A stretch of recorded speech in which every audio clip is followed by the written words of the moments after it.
Welcome to the week 4 go-to session. So this is the final one. The end is in sight. Yes, believe it or not, this Sunday is technically the end of class. We'll talk about final due dates and things like that. A quick bureaucratic thing. I sent out a message to everyone last week explaining that I had sort of gone rogue, cheated, and would have the weekly journals, right, where you summarize the lecture and the reading, due on Friday, just so it would match with the Achieve modules. And that way it gives everybody the full week. I host these lectures on Tuesday nights. This way it would give everybody Wednesday, Thursday, Friday to watch the lecture and compose a response. But as I explained in that message, the higher ups want the journal response due on Thursday. That's where it's supposed to be due anyway. I changed it, and that we should have them graded Friday before we leave for the weekend. So I think it took some people by surprise last week, though I explained that, yeah, for the moment I had to enter 0, but it would be replaced as soon as students submitted their weekly journal. So same thing for this week, okay? If you can get it done by Thursday, great. If you don't get it done, just don't panic if I temporarily have to record a 0, because they check these things. They want to see that everything's graded before the weekend hits. But as long as you submit the journal, I'll grade it, right, and take away the 0. So don't freak out about that. That said, I think I graded everybody's journals who, it came in on Friday or Saturday. If I missed something, please let me know, because it's really easy for me to overlook something. Okay, or any sort of missed activities from the month. If for some reason you got caught up on a Achieve module and it needs to be graded, just drop me a line. Okay, so, Tiara, your journal was missed. You submitted one though? Okay, then I'll grade that as soon as possible. Okay, so we're in week 4, the final week. You have a final journal, which should be easy. The final readings are pretty light, and this session is going to be pretty short and to the point, so just one more journal to write. But the big differences here is peer review, which we're going to spend some time talking about, and then the revision assignment. Actually, let me begin with the revision assignments. I have no slides for this week because I don't need them. You can read the instructions on your own, but really revision is exactly what it sounds like, right? We all know what revision means. It means you're going to get feedback on your draft. I'm about halfway through all the drafts. I need to have them graded by 5 p.m. tomorrow. And based on my feedback, and you should get hopefully feedback from 2 of your peers, you'll use that feedback to revise your paper, right? Work on it one final time and hand it in by Sunday. Na Young asked, do we have to recharge the Achieve modules to get the full grades? I'm not sure I follow the question. Haven't you been doing fine on the Achieve modules, Na Young? I'm not sure what... I don't quite follow the question. I go into McGraw-Hill and check everybody's progress. Most people have completed the modules to 100%, and I enter the grade. So if I missed anything, again, let me know. So here you have the instructions for the revision, and really, there's not much to say. You are going to revise accordingly. That means for some, the revision task might be lengthier than others, but it means everything from content to thesis. If a person's paper still doesn't have a thesis, or it's not following, 5-paragraph structure, if there's not a thesis with 3 clear discussion points, that kind of stuff. But also the smaller stuff, cleaning things up, right? So proofreading, grammar. Make sure that you use spell check or grammar check. They're built into Microsoft Word. I guess there are online tools you can use too, like Grammarly. I've never tried it, but there are some other options. Or recruit a friend, someone you trust, to give it a read and help spot things. But yeah, it's sort of a top to bottom revision. You have an example, as you do for every assignment. So this is the past student who wrote the Diet Coke paper. So this is her revision of that essay. I think she's got a richer introduction now. And I think some of the paragraphs might be a touch more in depth. But anyway, you can see her example of revision here. Jared says, is it possible that we don't need to change much? Yes, it's absolutely possible. Um, some people have received pretty high grades. Like if your grade is kind of in that like 97, 98 range, yeah, you're probably going to be focusing on cleanup, right? Fixing some small sentence level things, maybe some tiny APA issues. So yeah, you do not have to completely redo the paper. And we're going to get into peer review in a moment, but one question that comes up a lot is you're going to get hopefully two sets of comments from classmates. Do you have to take their suggestions into account? No, not necessarily. Use the feedback that makes sense and ignore what doesn't make sense. Okay, so and that goes for the teacher as well. Although with the instructor, I would be a little bit cautious because I'm not chopped liver. I've been doing this for a long time. But yeah, use the feedback that helps and ignore the rest. Okay. But yeah, the task is not that you're going to have to completely redo your paper if your paper is already in strong shape. Actually, when it's in already fairly strong shape, that's a great position to be in because the revision task should be pretty light. Okay. So again, you can read through this on your own, but really it's as simple as it sounds. Revise based on the feedback you're going to receive this week. The due date, oops, I didn't want to get out of there. The due date is Sunday. If you need past Sunday, that's fine. Just let me know. Okay. If you need extra time to work on the revision because your plate is a bit full, that's okay. I'm usually pretty loose with due dates within reason. Oh, you have a bonus activity here. It's worth up to 5 bonus points. One thing I would suggest is if your overall grade is in pretty good shape, you maybe don't have to do the bonus assignment, okay? For some people, and not just for people who have like A's, people who are solidly B, right? 5 points is something, but it's not that much, right? It's probably not going to make, if you're solidly in B territory, 5 points is not going to be enough to move you up to a B plus.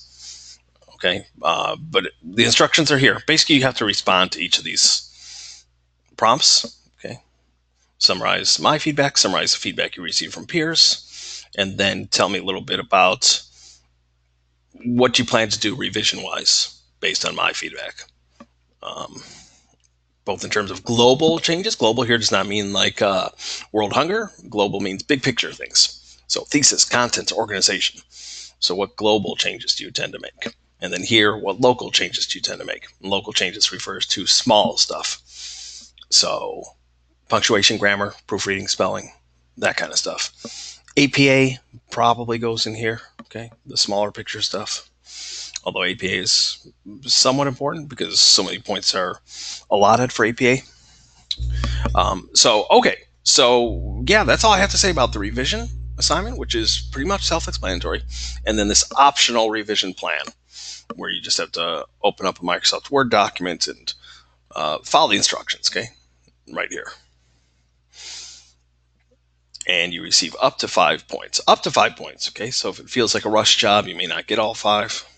It's supposed to be applied to your professionalism grade, but because I give most people perfect 100s, there are points taken off for missed assignments. It's pretty rare, but I guess if someone does something terrible, like curses out me or curses out a classmate, that would be a deduction. Not following instructions at all, like a submitted assignment just has almost no similarity to what we're doing, that could be a loss of professionalism points. But most people receive 100. So if I don't apply it to professionalism, I'll probably just tack on the 5 points to your revision assignment. But yeah, you might want to do the calculus in your head and decide if you even need to do this activity. My theory is, why do extra work if the 5 points aren't going to benefit you very much? Okay, so that leaves us with really this guy here, which is what I want to spend 10, 15 minutes talking about. Okay, like I said, this is going to be a shorter session. Don't have that much to go over. Peer review is handled completely through Turnitin. So I know of at least one student who's been having Turnitin problems all month, but yeah, you gotta use Turnitin. Okay, so I can't show exactly what it looks like on the student's ends, but I can show you the prompts. Let's see. Hold on, let me go back for a second. I want to see if I have the dates set.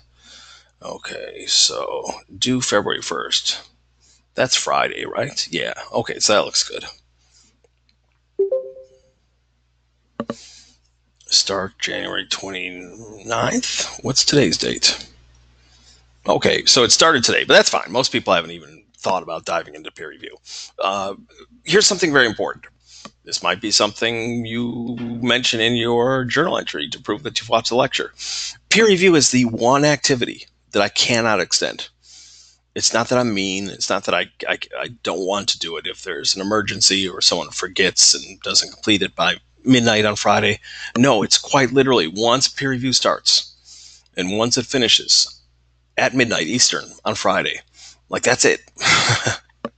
I have no way to go in and change the settings. If I try to, it gives me an error. So that's one kind of negative about Turnitin is that, in other words, get this assignment done by Friday. Okay, I'm going to show that it's not terribly difficult. Actually, I have to go into this a different way. Hold on. I think I have to go into the edit function. So continue. Okay, so ultimately you're going to see something like this, kind of like this. You'll have a little text box down below to provide your answer. You can see there's a minimum answer length of 100. You will see a bar in the top left corner that shows you how close you're getting to 100. 100 is not that long. Like if I were to copy and paste all these words here, I don't know, there's probably about 60, 65 words here. And as you can see, each prompt contains multiple questions. So the first one's really easy, like name the ad that was chosen by your classmate. Okay, these prompts apply to the two papers that are going to be randomly distributed to you. Okay, so each of you will get two papers, two of your classmates' papers for you to review. What is the thesis statement as you see it? If there's not a thesis statement, it's perfectly fine to mention that. Okay, what you're trying to do is give helpful advice. What are the main points discussed? In other words, what are those 3 discussion points in the thesis? And so on. I'm not going to read all the prompts out loud, but as you can see, yeah, most of them have multiple questions. So based on the reflection you've done, that's just referring to the first prompt, right? Because it's called reflect. Based on the reflection above, what questions you have about how your peers presented the essay. These should be writing questions, right? Not questions of curiosity. Like, so do you like Call of Duty, the video game? Are you a gamer? Why did you choose this ad? They should be questions about the essay, okay? And then what would you like clarification about? What ideas would you like to see more of? And so on. Here it says to make 2 direct suggestions for improvement. Even if you think the work is terrific already, okay, usually there's going to be something, even if it's an APA issue, um, or a specific sentence that you stumbled over, right? So here's the thing: you should be answering these questions with care and with specificity. For example, it's not enough to just say, "I was confused in paragraph 3."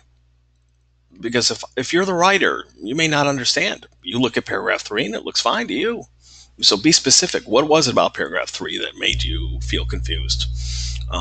So kind of like a continuation of what I mentioned in, I think it was week 2.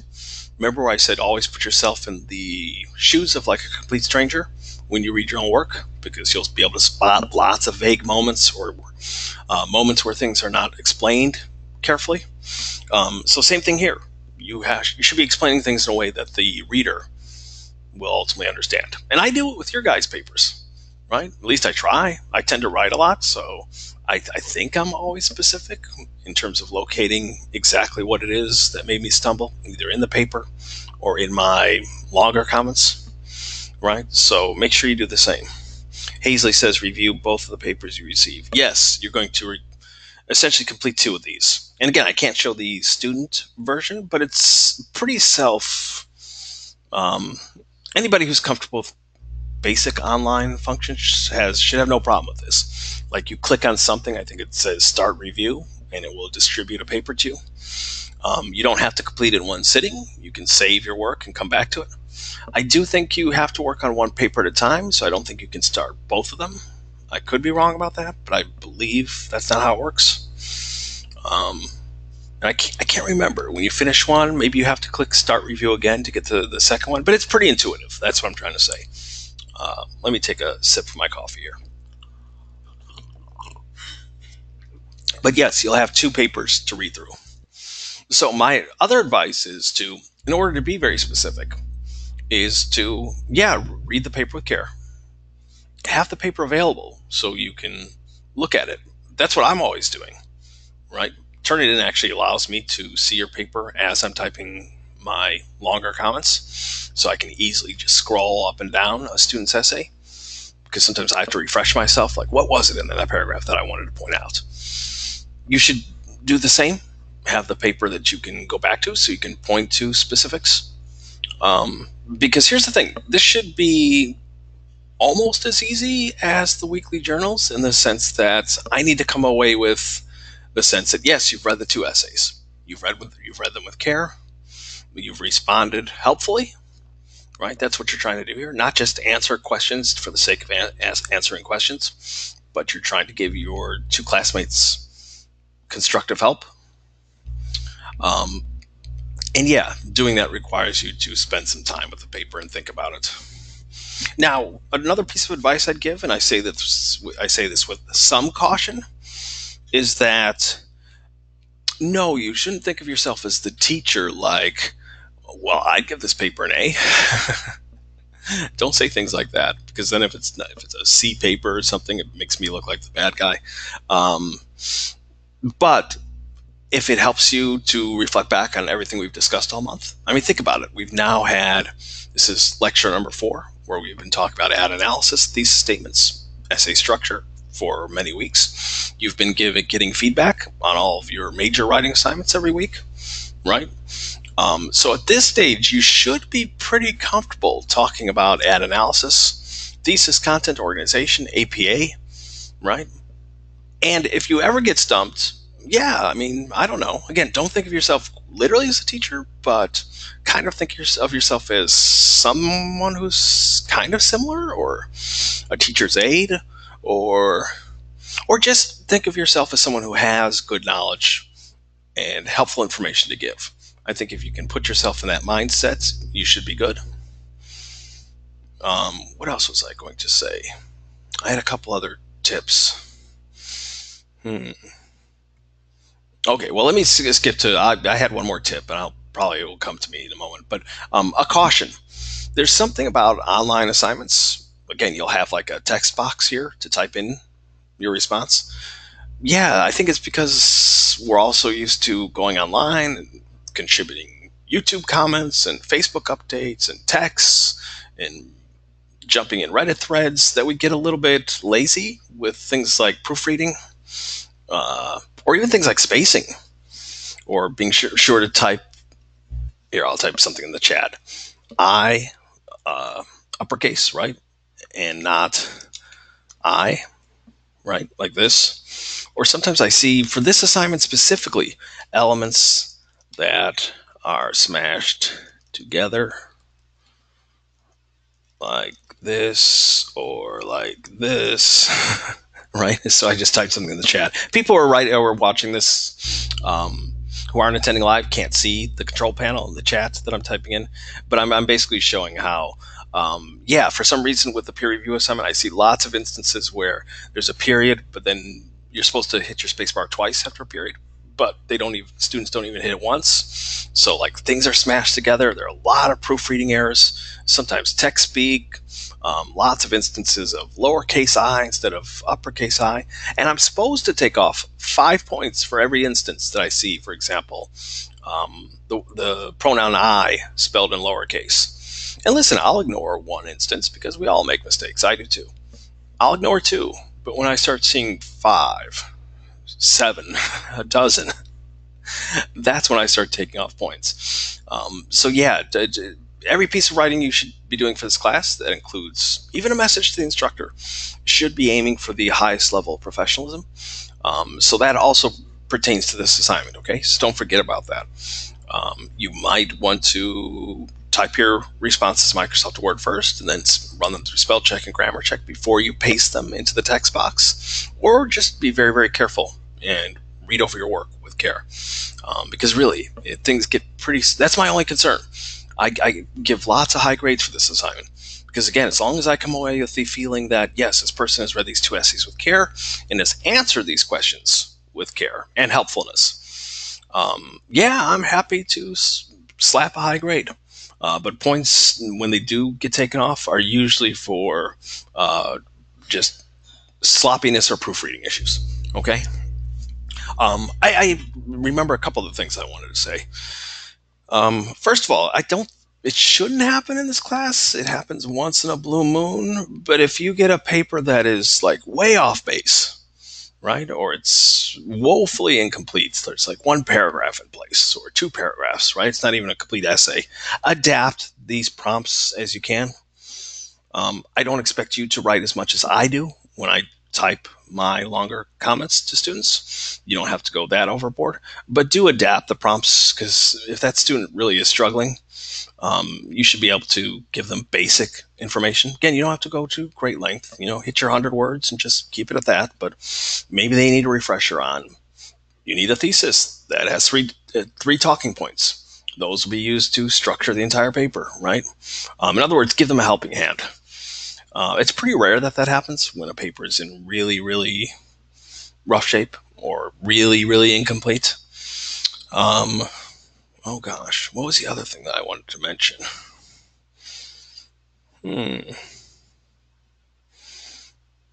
It'll come to me. I had one more great tip, but it's flown out of my head. I've already mentioned the thing that no, you don't have to necessarily use your peer feedback to revise. So if someone makes a suggestion that you just disagree with or you think is flat out wrong. Oh, I remember what I wanted to say here. It kind of goes along with what I was mentioning about how I just want to sense that you've read both papers with care and responded thoughtfully. But yeah, don't rubber stamp these things. Don't race through these questions being super general. Because sometimes I do see, for example, paper that has very easy to spot problems. Like there's no thesis, or it's not even ad analysis, or the student isn't even writing about one of the approved ads, right? The person has just chosen. Last month I had a student who just wrote about DirecTV. It wasn't even an ad, just started writing about DirecTV. It was like a report on DirecTV. And sometimes, yeah, when essays come in that are just way off base, like they have no similarity to what we're doing, then I see a person who's responded to these prompts and they say things like, good job, it looks good, you just have to clean things up. And then I have to be the mean instructor and say, wait a second, it did not occur to you that this paper is like way, way off? You didn't think that maybe it would be useful to this person to be told this? So yeah, little things like that is when I get angry. Well, not angry, but you know what I mean. That's when points start getting taken off. When I just get a sense that, you know what, this person did not read these papers with care. That said, I mean, you should be direct. I mean, be friendly, okay? Don't be careful with tone, because when you're face to face, you can see things like a smile, expression, right, that can soften the content of what a person says. But when it's just words on a page, even if you don't intend it, words can seem much harsher than they really were meant. So do be careful about those kinds of things. That said, you should be, again, helping, right? Spotting things that could be improved. Giving the person hopefully solid feedback. And again, if it helps you think about the sorts of feedback you've been getting from me all month to help you sort of get in the mood or the mode of what sorts of things you should be saying, that's fine. But yeah, the emphasis is here is to be helpful, okay? And it's not very helpful at all if we're just rubber stamping each other's work, or if we're just racing through these prompts because, oh, look, a bunch of questions. Let me just race through these questions as quickly as possible. Okay, I told you it was going to be short. Questions, comments, anything, either about this week's stuff or the class as a whole. I appreciate all the people who've been attending these lectures every Tuesday night. It's been awesome. This is my little, I don't know, gift to you, the final lecture being so short, because again, look at the week, right? There's really not that much. Again, revision is self-explanatory. There's this bonus thing if you want to do it. Journal responses, you all know what to do with that already. And the only difference is, yeah, peer review, which we spent 10 or 15 minutes talking about. So if you are comfortable with what we've gone over, you don't have to stick around. Okay. I will hang out for a little bit and answer questions if people have them. But I thank you so much for attending. And yeah, get cracking on this final stuff. Again, I'll have, not hopefully, I have to have all essays graded by 5 p.m. tomorrow. And we're making it towards the final push. The finish line is in sight. This class is very much a sprint, not a marathon. Every month. Okay, it doesn't look like questions are coming in, so I think I will stop the recording now.